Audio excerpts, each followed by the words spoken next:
ప్రస్తుతం నేను విజయవాడ ప్రకాశం బ్యారేజ్ వద్ద ఉన్నాను. మీరు ఒకసారి విజువల్స్‌లో చూడొచ్చు. ప్రకాశం బ్యారేజ్‌కు పెద్ద ఎత్తున వరద నీరు పోటెత్తుతున్న పరిస్థితి. గత 2 రోజుల నుంచి కూడా కురుస్తున్న వర్షాల నేపథ్యంలో ప్రకాశం బ్యారేజ్‌కు పెద్ద ఎత్తున వరద నీరు వచ్చి చేరుతుంది. ప్రస్తుతం మీరు విజువల్స్‌లో చూడొచ్చు. కృష్ణమ్మ పరవళ్ళు తొక్కుతూ సముద్రం వైపు పరుగులు పెడుతున్న పరిస్థితి కనిపిస్తుంది. మొత్తం బ్యారేజీకి సంబంధించి 70 గేట్లను కూడా పూర్తి స్థాయిలో ఎత్తి కిందకు నీటిని వదులుతున్న పరిస్థితి కనిపిస్తుంది. దాదాపు 4,00,000 క్యూసెక్కుల నీరు ప్రకాశం బ్యారేజ్‌కి వచ్చి చేరుతుంది. ప్రకాశం నిన్న గత రాత్రి నుంచి కూడా విజయవాడ వ్యాప్తంగా కాదు, ఇటు కోస్తా జిల్లాలో పూర్తిగా విస్తారంగా వర్షాలు కురిసిన నేపథ్యంలో మొత్తం ప్రకాశం బ్యారేజ్‌కి వరద నీరంతా కూడా పోటెత్తున్న పరిస్థితి కనిపిస్తుంది. ప్రస్తుతం ప్రకాశం బ్యారేజ్ వద్ద ఈ సమయంలో ఇన్‌ఫ్లో చూస్తే గనక 4,87,000 క్యూసెక్కుల ఇన్‌ఫ్లో కొనసాగుతుంది. అదేవిధంగా అవుట్‌ఫ్లో కూడా అంతే స్థాయిలో కొనసాగుతున్న పరిస్థితి కనిపిస్తుంది. ప్రస్తుతం కృష్ణా నదికి సంబంధించి నీటి మట్టం 14 అడుగులుగా కూడా ఉన్నట్లు కనిపిస్తుంది.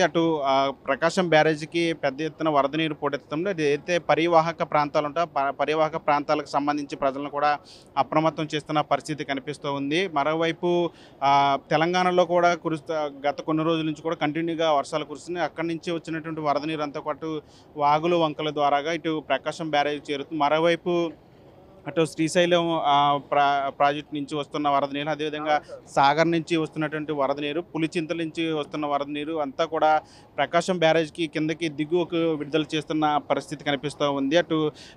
పులిచింతల ప్రాజెక్టుకు సంబంధించి ఇప్పటికే అక్కడ పులిచింతల ప్రాజెక్టు కూడా నిండు కొండల పరిస్థితి ఉండటంతో ఆ వాటర్ అంతా కూడా కిందకి వదులుతున్న పరిస్థితి కనిపిస్తూ ఉంది. మరోవైపు ప్రధానంగా గత ఏడాది ఈ సమయంలోనే బుడమేరు మొత్తం కూడా కట్టలు తెగటంతో అటు మొత్తం విజయవాడ అంతా కూడా మునిగిపోయిన పరిస్థితి. దాదాపు 10 రోజులు నీటిలో మగ్గిపోయిన పరిస్థితి. అయితే ఇప్పుడు మరోసారి వర్షాలు రావటం, ప్రకాశం బ్యారేజ్‌కు పెద్ద ఎత్తున వరద నీరు రావడంతో మొత్తం ఇప్పుడు ప్రజలంతా కూడా భయాందోళన వ్యక్తం చేస్తున్న పరిస్థితి కనిపిస్తుంది.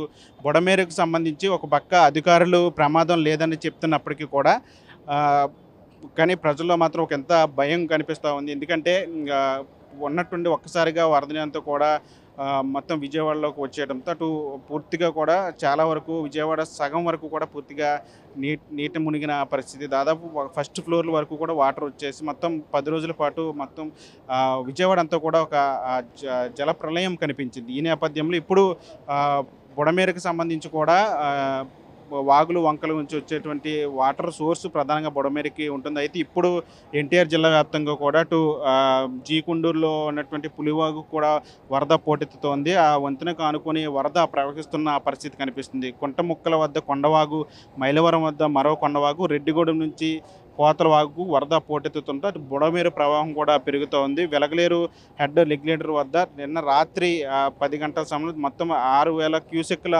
వాటర్ చేరినట్టు కూడా తెలుస్తుంది. దీన్ని బీటీసీ ద్వారా కృష్ణానదికి మళ్లిస్తున్న పరిస్థితి కనిపిస్తుంది. ఎందుకంటే కృష్ణానదికి సంబంధించి ఇక్కడ వరద ఉధృతి పెరిగి వాటర్ లెవెల్ పెరిగితే కనుక ఆ వాటర్ అంతా కూడా వెనక్కి బుడమేరుకు తనేటువంటి అవకాశం ఉంది. కాబట్టి ఎప్పటికప్పుడు వచ్చినటువంటి ప్రకాశం బ్యారేజ్కి వచ్చిన వాటర్ అంతా కూడా కిందకి వదిలేస్తున్న పరిస్థితి కనిపిస్తూ ఉంది. మరోవైపు ప్రకాశం బ్యారేజ్ వద్ద ఇప్పటికే దాదాపు 5,00,000 క్యూసెక్ల వాటర్ వచ్చి చేరుతున్న నేపథ్యం. ఇప్పుడు గత రాత్రి 3,00,000 క్యూసెక్లు దాటింది. ఉదయం నాటికి దాదాపు 5,00,000 క్యూసెక్ల నీరు వచ్చి చేరుతున్న పరిస్థితి కనిపిస్తుంది. ఈ నేపథ్యంలో ఇప్పటికే అధికారులు ప్రకాశం బ్యారేజ్ వద్ద మొదటి ప్రమాద హెచ్చరికను జారీ చేశారు.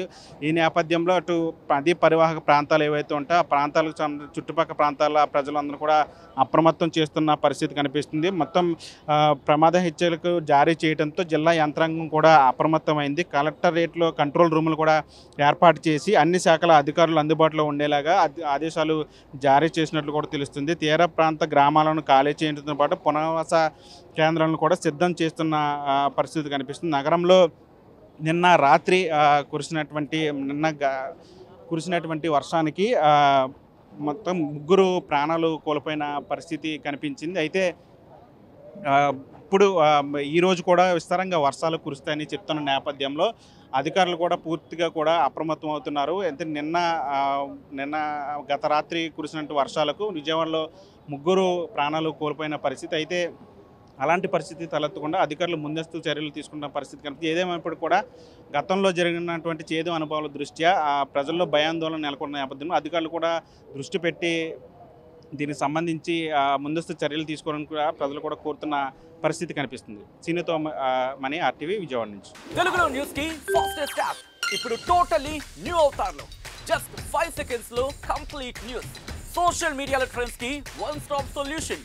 Live TV app voice search option తో ఇప్పుడే డౌన్లోడ్ చేయండి లేదా అప్డేట్ అయిపోండి. యాప్ లింక్ డిస్క్రిప్షన్ లో ఉంది.